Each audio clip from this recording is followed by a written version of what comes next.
Jewellery के बारे में आज हम डिस्कस करने वाले हैं, क्योंकि आप सब लोगों को पता है कि ज्वेलरी का रेट गोल्ड और silver specifically all time peak पे है। तो बहुत से क्लाइंटों का हमारे पास रिक्वेस्ट आया है कि प्लीज़ सर एक ज्वेलरी पे वीडियो बनाइए, उसकी टैक्सेबिलिटी के बारे में बताइए, कितना गोल्ड और सिल्वर हम घर पे रख सकते हैं जिससे कोई चैलेंज ना आए। तो उसी के कंटेक्स्ट में आज की हम एक वीडियो बना रहे हैं गोल्ड और सिल्वर पर। आप प्लीज़ वीडियो को एंड तक देखें, आपके लिए बहुत यूजफुल रहने वाली है, क्योंकि इसमें हम हर प्रोस्पेक्टिव कवर करेंगे कि कितना गोल्ड आप अपने घर पे रख सकते हैं। सर्च और सीजर इनकम टैक्स की होती है, तो आपको क्या क्या बातें ध्यान में रखनी चाहिए, और इनकम टैक्स के प्रोस्पेक्टिव में गोल्ड और सिल्वर आप सेल आउट करते हो तो क्या उसकी टैक्सेबिलिटी रहेगी।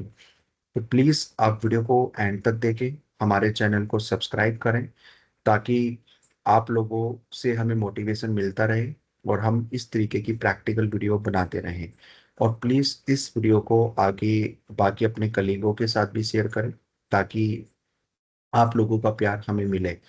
तो मैं स्टार्ट करता हूं कि कितनी लिमिट है गोल्ड को रखने की, कितना गोल्ड हम घर पे रख सकते हैं, और जहां पे हमें कोई प्रॉब्लम नहीं आ सकती है। तो एक मैरिड वुमेन के लिए जो गोल्ड की लिमिट है वो 500 ग्राम, वो 500 ग्राम तक अपने घर पे गोल्ड को रख सकती है।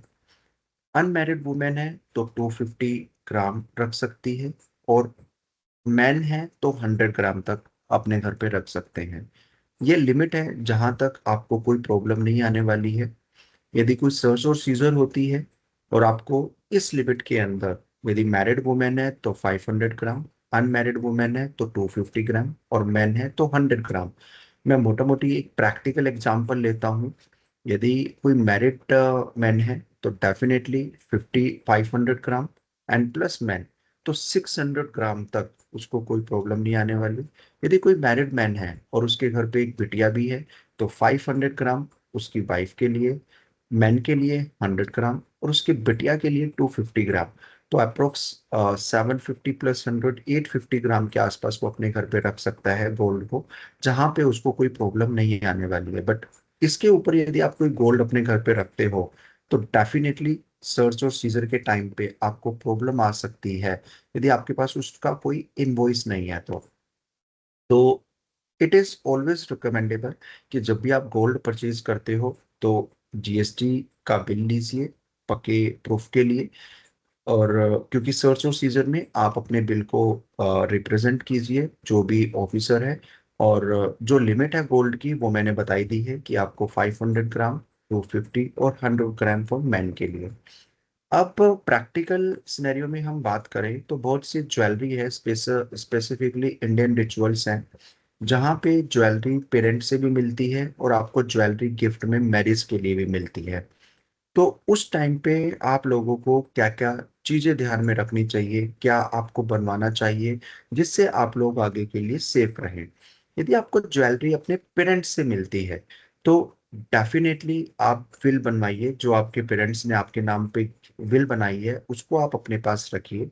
Will is the supporting documents, ये आपको पेरेंट्स से ज्वेलरी गिफ्ट में मिली है। और यदि आपको मैरिज में मिली है कोई भी ज्वेलरी तो प्लीज उसकी गिफ्ट डेट बनवाइए, जो आप जो इन फ्यूचर यदि कोई सर्च और सीजर होती है या ऑफिसर के कोई भी क्वेश्चंस आते हैं तो आप विल और गिफ्ट डेट को प्रेजेंट कर सकते हैं, जिससे आप अपने आप को सेव कर सकते हैं। उसके बाद जो नेक्स्ट टॉपिक है वो हमारा इनकम टैक्स का है, कि कैपिटल गेन के डेफिनेशन में आता है आपने कोई ज्वेलरी को परचेज किया है और आप उस ज्वेलरी को सेल आउट कर रहे हो, तो क्या वो हमारी टैक्सेबिलिटी होगी? यस, वो इनकम टैक्स में आप ये टैक्सेबल होगी। बट कितना टैक्सेबल होगा, क्या टर्म्स कंडीशन है, आज मैं आपको वो बताने वाला हूँ। देखो, कैपिटल गेन में दो तरीके के पार्ट आते हैं, एक शॉर्ट टर्म कैपिटल गेन आता है, एक लॉन्ग टर्म कैपिटल गेन आता है। एज पर इनकम टैक्स, यदि आपने कोई भी ज्वेलरी विद इन 24 मंथ्स, मतलब 2 साल के अंदर अंदर सेल कर दी है, परचेज डेट से 2 साल के अंदर अंदर आपने सेल आउट कर दिया है, तो वो आपके लिए टैक्सेबल होगा। जो आपके ऊपर स्लैब रेट देता हूं, यदि आप एक प्रोप्राइटर हैं आपने 2 साल के अंदर गुड्स को बेच दिया है, आपकी इनकम के अकॉर्डिंग आप 20% की स्लैब में आते हैं, तो आपके ऊपर जितना भी आपने सेल वैल्यू में से परचेज करने के बाद जो भी अमाउंट बचेगी उस पे आपको 20% का टैक्स देना पड़ेगा। एग्जाम्पल लेता हूं, आपने 100 रुपए की कोई ज्वेलरी परचेज करी है और आपने उसको 2 साल के अंदर अंदर 150 में सेल आउट कर दिया है, तो 150 लेस 100, तो 50 रुपीज पे आपका 20% का टैक्स लगेगा, जो short term capital gain tax में बात करते हैं। तो अप्रोक्स 50 का 20%, 10 रुपीज आपको गवर्नमेंट को टैक्स देना पड़ेगा, प्लस एजुकेशन सेस जो आएगा आप लोगों का। Long term capital gain tax, यदि आपने कोई भी गोल्ड को आफ्टर 24 मंथ्स, 2 साल के बाद बेचा है, तो उस प्रॉफिट को लॉन्ग टर्म कैपिटल गेन की डेफिनेशन में कंसिडर किया जाएगा। अभी 23 जुलाई 2024 से टैक्स में कुछ रेट में चेंज आया है, तो आपने 23 जुलाई के बाद यदि उसको बेचा है तो फ्लैट टैक्स रेट आप पे 12.5% का लगेगा, जिसमें आपको इंडेक्सेशन का बेनिफिट नहीं मिलेगा। पहले इंडेक्सेशन का बेनिफिट मिलता था, बट 23 जुलाई के बाद गवर्नमेंट ने इंडेक्सेशन का बेनिफिट हटा दिया है और अब आपको कोई भी इंडेक्सेशन का बेनिफिट नहीं मिलेगा। तो आपने कोई भी गोल्ड को बेचा है 2 साल के अंदर, तो शॉर्ट टर्म कैपिटल गेन की डेफिनेशन में आएगा, जो आपके ऊपर स्लैब रेट आ रही है वो आप पे रेट लगेगा। यदि आपने 2 साल के बाद बेचा है तो लॉन्ग टर्म कैपिटल गेन की डेफिनेशन में आएगा और फ्लैट रेट 12.5% लगेगा, जो भी आपका गेन आएगा। तो आज हमने सारे पॉइंट कंसिडर किए हैं, जैसे कि क्या लिमिट है गोल्ड को रखने के लिए। एक मैरिड मैन के लिए, वुमेन के लिए 500 ग्राम, एक अनमैरिड वुमेन के लिए 250 ग्राम, एक मैन के लिए 100 ग्राम वो घर पे रख सकते हैं जहाँ पे कोई प्रॉब्लम नहीं आने वाली।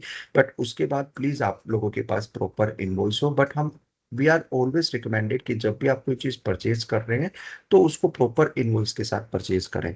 यदि आपने कोई ज्वेलरी पेरेंट्स से रिसीव करी है या मैरिज के टाइम की है, प्लीज एक बिल बनवाइए, गिफ्ट डेट बनवाइए और उसको अपने पास रखिए।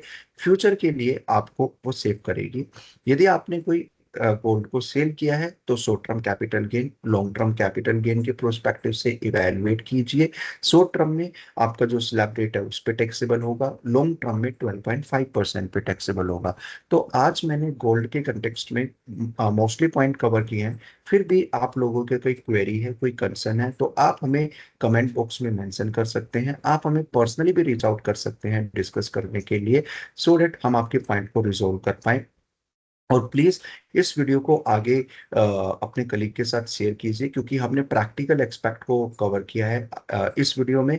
क्योंकि गोल्ड और सिल्वर बहुत पीक पे हैं, बहुत से लोग इन्वेस्टमेंट करना चाहते हैं, बहुत से लोग इन्वेस्टमेंट कर चुके हैं, तो उनको क्या क्या ध्यान में रखना चाहिए आज हमने मेजरली पॉइंट कंसिडर किए हैं। तो प्लीज मेरी हम्बल रिक्वेस्ट है, हमारे चैनल को सब्सक्राइब कीजिए। आपके कोई क्वेरी है, कोई कंसर्न है, तो प्लीज हमसे डिस्कस कीजिए। इन्हीं चीजों के साथ नमस्ते, जय हिंद, जय भारत।